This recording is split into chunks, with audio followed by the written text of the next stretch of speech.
आप सभी लोगों ने हमारा एक रील ज़रूर देखा होगा जिसमें हमने बात की थी आखिरकार जो यूरिया पौधे को कैसे मिलता है। तो रिसर्च में पाया भी गया है कि हम जो इतना भर-भर के यूरिया देते हैं और एक हेल्थी प्लांट में 1 से 5% तक यूरिया पाया जाता है, तो बाकी यूरिया जाता कहाँ है? तो चलिए हम इस रील में जानते हैं कि बाकी यूरिया जाता कहाँ है। तो जो यूरिया होता है वो पानी में सबसे ज़्यादा सॉल्यूबल होता है और ये सबसे ज़्यादा इसका लॉस भी होता है। तो एक प्रोसेस होता है वोलेटिलाइजेशन, यानी कि हवा में उड़ जाना। क्या होता है, जब हम सूखे ज़मीन पे यूरिया का छिड़काव करते हैं और लंबे समय तक उसको पानी नहीं मिलता है ना, तो जो यूरिया होता है वो अमोनिया गैस बन के उड़ जाता है और इस प्रक्रिया से लगभग 20 से 40% यूरिया का लॉस होने का संभावना पाया गया है।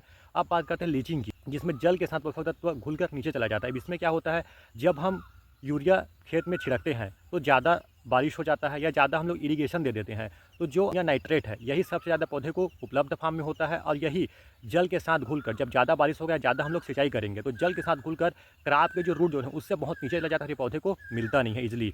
फिर हम बात करते हैं, एक प्रोसेस होता है डीनाइट्रिफिकेशन। तो क्या होता है, जो हमारा ज़मीन है मृदा, उसमें बहुत सारे बैक्टीरिया होते हैं। तो जब आप यूरिया देते हैं और जो हमारा सॉइल है मृदा, उसमें वाटर लॉग्ड की कंडीशन आ जाती है, यानी कि जल भराव की स्थिति पैदा होती है, तो जो बैक्टीरिया होता है वो नाइट्रेट को नाइट्रोजन में कन्वर्ट कर देती है और जो नाइट्रेट फार्म है वो नाइट्रोजन में कन्वर्ट होकर ऑटोमेटिक के वायुमंडल में उड़ जाता है।